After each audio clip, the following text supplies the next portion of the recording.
महाराज प्रीवत ने अपने अनुगत पुत्र आग्नेद्र इद्मजीव यज्ञ बाव हिरण रेता घृत पृष्ठ मेधा तिथि वीत्रहोत्र को क्रमशः, 3 तो बाल ब्रह्मचारी सन्यासी हो गए थे, 10 में 7 बचे, तो 7 को एक एक द्वीप का राजा बना दिया। अपनी कन्या ऊर्जस्वती जो थी उसका विवाह शुक्राचार्य जी से किया प्रीव्रत ने।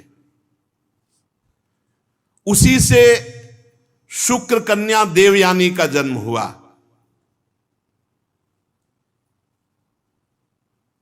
परम पवित्र शुक्राचार्य की पुत्री देवयानी, और देवयानी का जो विवाह हुआ महाराज ययाति से, विवाह हुआ महाराज ययाति से। उसका कारण हुआ साप। बृहस्पति पुत्र जो कच्छ जी थे, कच्छ देवताओं ने जब देखा कि किसी भी दैत्य को मार दे तो संजीवनी विद्या से जीवित कर देते थे शुक्राचार्य जी, तो देवताओं के पास ये विद्या थी नहीं, तो गुरुपुत्र से प्रार्थना की कि आप हम सब देवताओं, तो उनका पता है अगर हम जाएंगे तो चटनी बना करके दैत्य खा जाएंगे।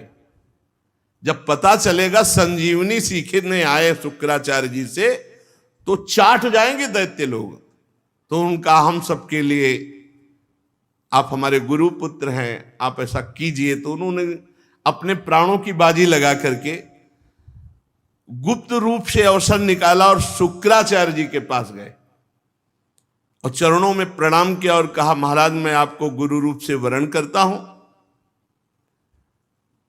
आप हमें विद्या प्रदान करें, उनका परिचय दीजिए। बताया बृहस्पति पुत्र, तो उनका अधिकारी हो आप, भगवान बृहस्पति के पुत्र हो, और ये विद्या देवताओं के जीवन दान के लिए तुम लेने आए हो, तो अधिकारी होने के कारण हम दे तो देंगे, लेकिन जिस दिन दैत्यों को पता चलेगा उस दिन तुम्हें मार डालेंगे। तो उनका भगवान अब हम आपकी शरण में हैं और आपसे विद्या लेने आए हैं और विद्या लेके ही जाएंगे, आप हमें केवल स्वीकृति दे। तो उनका ठीक है, पर हमारी लाडली पुत्री देवयानी है, तुम इसको प्रसन्न कर लो तो संजीवनी हम तुम्हें दे देंगे। अब वो देवयानी जी अभी यौवन अवस्था में पदार्पण हुआ था, तो जो जो सेवा के लिए आज्ञा करती, पुष्प लाना, ये जो भी, जैसे वो हाथ जोड़े खड़े रहते, तो देव गुरु बृहस्पति के पुत्र, तो देवयानी जी की वृत्ति उनको अपने प्रीतम रूप में मान लिया और वो अपनी गुरु पुत्री को गुरु जी के समान पूजते। देवयानी के भाव का उनको पता नहीं लगा। इतने में गुप्तचरों ने बताया कि बृहस्पति पुत्र कच्छ संजीवनी विद्या लेने के लिए आए हुए हैं और देवयानी की सेवा में हैं और बहुत प्रसन्न है शुक्राचार्य जी, और संजीवनी किसी दिन दे ही देंगे क्योंकि वो देवयानी को रिझा चुके हैं। पूरा गुप्तचरों ने, दैत्यों ने विचार किया कि अगर संजीवनी विद्या चली गई तो फिर रह क्या गया। तो उन्होंने कहा कि अब कच्छ किसी सेवा से बाहर निकले बस मार डाला जाए। तो जैसे देवयानी जी प्रातःकालीन भगवत पूजा सेवा के लिए पुष्प पल्लव आदि, तो निकले किसी कार्य हेतु, दैत्य लगे हुए थे, काट के फेंक दिया। जब विलंब हुआ तो देवयानी जी ने शुक्राचार्य जी से कहा कि उनको तो काट के फेंक दिया गया। शुक्राचार्य जी ने ध्यान में देखा और कहा, अब तुम उनकी चिंता न करो, छोड़ो। अब देवयानी जी ने कहा, मैं उनके बिना नहीं जी सकती, आप जरूर कच्छ को जीवित कीजिए।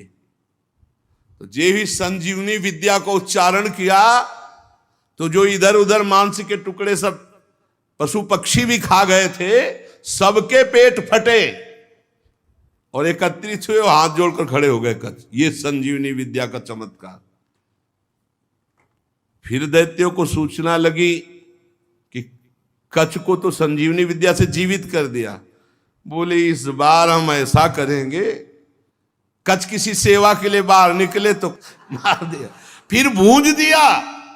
फिर भूंज के जो गुरु जी का पेय पदार्थ था, उस पेय पदार्थ में राख मिला दी कच्छ की, और गुरु जी अपने मस्ती में पी गए। अब इसके बाद देवयानी ने कहा कि बहुत समय हो गया, कच्छ नहीं आए। तो शुक्राचार्य जी ने ध्यान में देखा कि उन्होंने कहा अब कच्छ नहीं आएंगे। बोले क्यों? बोले कच्छ को तो ऐसे ऐसे करके हमको पिला दिया गया, वो हमारे पेट में, हम संजीवनी तो पेट फाड़ के निकल पड़ेगा, हम मर जाएंगे। देवयानी ने कहा हम तो नहीं रह सकते कच्छ के बिना, आपको कच्छ को जीवित करना होगा। तो उनका फिर संजीवनी विद्या तुम सीखो, जब हमारा पेट फटे तो संजीवनी विद्या का प्रयोग कर देना, हम जीवित हो जाएंगे। पूरा विधान बनाया भाई बेटी के लिए। जे ही संजीवनी विद्या का उच्चारण किया, शुक्राचार्य जी का जैसे बम से नहीं पेट फट जाए, एकदम पूरा चिथड़ा उड़ जाए, चिथड़ा उड़ गए, फाड़ करके नस लात नाड़ियों से। देवयानी जी ने संजीवनी विद्या का प्रयोग करके शुक्राचार्य जी को जीवित किया। शुक्राचार्य जी ने कहा जल्दी संजीवनी विद्या लो और जाओ यहां से, अब की बार तो हमको पिलाया गया, कहीं हमारी बेटी को न पिला दिया जाए, तो इसलिए जल्दी करो। अब उनको संजीवनी विद्या सांगोपांग सिखाई, सांगोपांग संजीवनी विद्या। और कहा तो उन्होंने कहा गुरुदेव, गुरु दक्षिणा देने का प्राविधान है, शिष्य का मंत्र तभी सफल होता है जब वो सम्यक रूप से गुरु को संतुष्ट कर दे। आप आज्ञा कीजिए, मैं आपको गुरु दक्षिणा में क्या प्रदान करूं? तो उनका हमारी बेटी को जो पसंद हो उसे दे दो।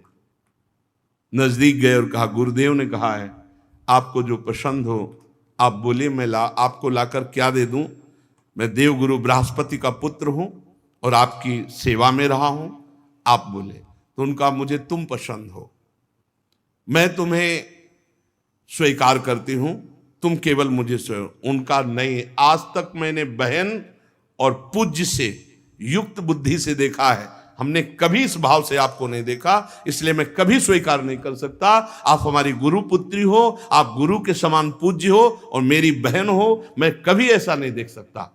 तो उनका मेरी बात को स्वीकार करो, नहीं तुम्हारा पूरा जीवन व्यर्थ हो जाएगा, क्योंकि संजीवनी के लिए मैंने क्या क्या तुम्हारे लिए किया और वो संजीवनी अब तुम्हें प्राप्त है। अब मेरी बात को उन्होंने कहा आखिरी बात, तुम मेरी गुरु के समान पूज्य हो और मेरी बहन हो, मैं कभी तुम्हारे प्रति ऐसी दृष्टि ना की है और ना कर सकता हूं।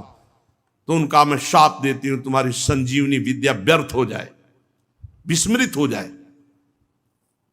बहुत गुस्सा आया कच्छ को कि आज तक मैं सेवकाई करता रहा, कभी कोई त्रुटि नहीं किया, केवल देवताओं के लिए, संजीवनी विद्या के लिए, और आपने उस विद्या को व्यर्थ कर दिया जिसके लिए मैंने अपने प्राणों की बाजी लगा ली। मेरा क्या अपराध? ये तो तुम्हारी वासना है, तुम्हारी भावना है। जाओ, मैं श्राप देता हूं, तुम्हें कभी कोई ब्रह्म ऋषि स्वीकार ही नहीं करेगा। तो उस शुक कन्या देवयानी का जन्म हुआ, ऊर्जस्वती का जो विवाह शुक्राचार्य जी से हुआ था। राजन, जिन्होंने भगवान श्री हरि के चरणों का आश्रय ले लिया है और निरंतर भजन करते हैं, उनको भूख, प्यास, शोक, मोह, जरा, मृत्यु, ये 6 कभी परास्त नहीं कर सकते। जिन्होंने भगवान का आश्रय लिया है, निरंतर नाम जप करते हैं, उन्हें भूख, प्यास, शोक, मोह, जरा, मृत्यु, ये 6 परास्त नहीं कर सकते। मन और 5 ज्ञानेंद्रियां, ये 6 कभी उसे परास्त नहीं कर सकते। ये 6 भूख, प्यास, शोक, मोह, जरा, मृत्यु और 5 ज्ञानेंद्रियां और 1 मन, ये 6 कभी उसे परास्त नहीं कर सकते। जो भगवान का भक्त है वो सब कुछ करने में समर्थ है। वर्ण बहिष्कृत, चांडाल आदि नीच योनि का पुरुष यदि वो भगवान के नाम का उच्चारण कर ले तो परम पद का अधिकारी हो जाता है। आहा, कोई भी हो, वो नीच से भी नीच आचरण करने वाला पुरुष हो, वो भी भगवान का नाम जप करने लगे तो परम पद का अधिकारी हो जाता है। उसके संसार बंधन जीते जी सब भस्म हो जाते हैं जो नाम जप करता है।